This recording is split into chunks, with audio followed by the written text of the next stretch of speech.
Wouldn't it be great to manage your portfolio on one platform? Well, now you can trade all in one place on Robinhood. That means you can trade individual stocks and ETFs and also buy and sell crypto using seriously powerful and intuitive tools at one of the lowest costs on average without needing to manage multiple apps. Robinhood makes withdrawing and depositing crypto seamless. Send crypto to your Robinhood account or send crypto from your Robinhood account to other wallets without deposit or withdrawal fees from Robinhood. Trade all in one place. Get started now on Robinhood. Trading crypto involves significant risk. Crypto trading is offered through an account with Robinhood Crypto LLC. Robinhood Crypto is licensed to engage in virtual currency business activity by the New York State Department of Financial Services. Crypto held through Robinhood Crypto is not FDIC insured or SIPC protected. Network fees may apply to crypto transfers. Crypto transfers may not be available to all customers. Investing involves risk, including loss of principal. Securities trading is offered through an account with Robinhood Financial LLC, member SIPC, a registered broker-dealer. Let's play Burlington's Guess That Price. Back to school means back to saving. We're bringing you kids' jeans starting at, hold on a minute, just $11.99. Burlington's acing this test. What about character backpacks? We've got them starting at $12.99. Burlington's done it again. How about sneakers for the kids? A-plus brands and right on trend starting at $11.99. Saving is now in session. Burlington, deals, brands, wow! Styles and selections vary by location. This is Optimal Finance Daily. How long should you keep your financial statements? By Jeff Rose of GoodFinancialSense.com. Every new client that decides to work with me, I always have to give them the warning of the amount of introductory paperwork they'll receive. From prospectus to statements, many are initially overwhelmed on the amount that they receive. In addition to that, I wanted to also share how long you should keep some of the other important documents you receive, such as tax returns, bank records, and 401k statements. I can't reiterate enough how important it is to be organized. Keeping a good filing system of all your statements will help you do a better job of investment tracking. Before you listen to the post, you may want to get your shredder ready. Brokerage statements. I tell clients that once they get a new statement, they can toss the old one. You, of course, are more than welcome to keep them all, and I have plenty of clients that do. But in this day and age, we have everything on backup and can produce an old statement relatively easily. The one statement that you definitely want to hang on to is your December or annual statement. For tax purposes, especially in taxable accounts, you may want to hold on to investment purchases. But once again, most firms will keep all that information on hand for you. Keep in mind that if you sign up for online access, you'll have the capability to log in and print off any forms that you need. IRA and 401k statements. Same thing that applies to your brokerage statements applies to your 401k and IRA statements. The annual statement is the one to hold on to. Additionally, you want to hang on to your Form 8606, your Form 5498, and your Form 1099-R. Form 8606 is the one you use to report non-deductible contributions to traditional IRAs. Form 5498 is the one your IRA custodian sends to you. It's sometimes called the IRA contribution information or fair market value information form, and it usually arrives in May. It details A, contributions to your traditional or Roth IRA, and B, the fair market value of that IRA at the end of the previous year. And Form 1099-R, of course, is the one you get from your IRA custodian showing your withdrawals or income distributions. Tax returns. As a business owner, I'm definitely inclined to hang on to my tax returns and documents more so than years past. Just so that I don't misinform, I headed over to the IRS website to see what they have to say on the matter. Here's what they have to say. Quote, "The length of time you should keep a document depends on the action, expense, or event the document records. Generally, you must keep your records that support an item of income or deductions on a tax return until the period of limitations for that return runs out. The period of limitations is the period of time in which you can amend your tax return to claim a credit or refund, or that the IRS can assess additional tax. The following information contains the periods of limitations that apply to income tax returns. Unless otherwise stated, the years refer to the period after the return was filed. Returns filed before the due date are treated as filed on the due date. Note: keep copies of your filed tax returns. They help in preparing future tax returns and making computations if you file an amended return. Number 1, you owe additional tax and situations 2, 3, and 4 do not apply to you. Keep records for 3 years.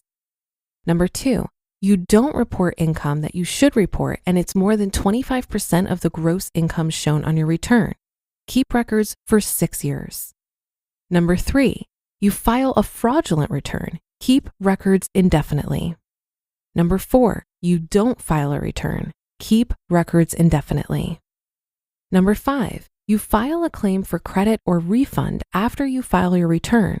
Keep records for 3 years from the date you filed your original return or 2 years from the date you paid the tax, whichever is later. Number 6, you file a claim for a loss from worthless securities or bad debt deduction. Keep records for 7 years. This will typically include credit card statements and mortgage statements. And number 7, keep all employment tax records for at least 4 years after the date that the tax becomes due or is paid, whichever is later." End quote. I double-checked with my CPA and he resonated with what the IRS website had to say. He did add that while 3 to 7 years is standard, it's advisable to keep your returns forever. Yes, forever. Although he has only had a few clients actually go through the audit process, he noted that the standard IRS audit typically goes back 3 years. Keep in mind that if you're convicted of a tax felony, the IRS can open the doors and review all of your past history. Easiest way to avoid this? Don't commit tax fraud. Bank statements. Following the line with the IRS audit look back is usually suggested to keep your bank statements 3 years. Personally, we do all banking online, so we just resolve to have our statements accessible that way. Life insurance. The life insurance policy is a prime candidate to keep locked up in a home safe or safe deposit box. You'll want to keep the policy for the entire life on the contract plus 3 years. Shred when you're done. Identity theft is the real deal nowadays, so when you do decide to get rid of your documents, do so very carefully. Proper shredding is an easy way to protect yourself from identity theft. If you're a small business, there are companies that specialize in destroying your sensitive information. Either way, those are 2 ways to help prevent identity theft. What you can throw away. Now that you know the stuff you need to keep, here's some stuff that you can pitch. Outdated warranties, outdated instruction manuals, outdated wills or trusts, provided you created a new one, canceled insurance policies, credit card statements for closed tax years, canceled checks for closed tax years, old annual reports from stocks and/or mutual funds, and old investment newsletters. Some people keep these things for years because they paid for them. Let them go. You just listened to the post titled, "How Long Should You Keep Your Financial Statements?" by Jeff Rose of goodfinancialsense.com. Imagine you're a business owner who has to rely on a dozen different software programs to run your company, none of which are connected, and each one is more expensive and more complicated than the last. It can be pretty stressful. Now imagine Odoo. Odoo has all the programs you'll ever need, and they're all connected on one simple, easy-to-use platform, giving you peace of mind that your business is always being taken care of from every angle. Odoo has user-friendly, open-source applications for everything. We're talking CRM, accounting, inventory, manufacturing, marketing, HR, and everything in between. Basically, if your business needs it, Odoo's got it. Odoo sounds pretty amazing, right? So stop wasting your time and money on those expensive, disconnected platforms and let Odoo harmonize your business with simple, efficient software that can handle everything for a fraction of the price. It doesn't get much better than that. So what are you waiting for? Discover how Odoo can take your business to the next level by visiting odoo.com. That's ODOO.com. Odoo, modern management made simple. Does it ever feel like you're a marketing professional just speaking into the void? Well, with LinkedIn ads, you can know you're reaching the right decision makers. You can even target buyers by job title, industry, company, seniority, skills. Wait, did I say job title yet? Get started today and see how you can avoid the void and reach the right buyers with LinkedIn ads. We'll even give you a $100 credit on your next campaign. Get started at linkedin.com/results. Terms and conditions apply. I have to admit, in this digital age, I really never think about how long to keep documents. I've opted for e-statements on everything. I barely ever get any mail, and I don't even own a printer. I definitely have an aversion to paper, so I keep very little paper documents, and I digitize almost everything. I have one expandable file that keeps things like my birth certificate and car title, but in my book, the less paper, the better. This also helps with organization. My filing system on my Google Drive is pretty intuitive, but I can also search file names and have always found it faster to find a digital document versus a paper one. Now, some people might not feel that storing important documents on a Google Drive is safe.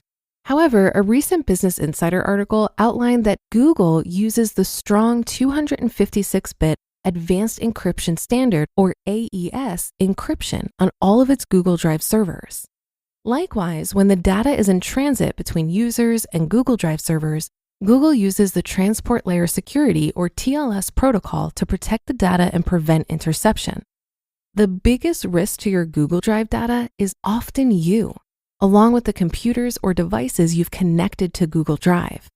A way to further protect yourself is two-factor authentication to prevent hackers from accessing your files from another device, even if they have your username and password. And of course, always make sure you have a strong password. In short, your data is largely secure on Google Drive. And that brings us to the end of this episode. Thanks so much for listening all the way through, and I'll catch you tomorrow on our next episode where your optimal life awaits.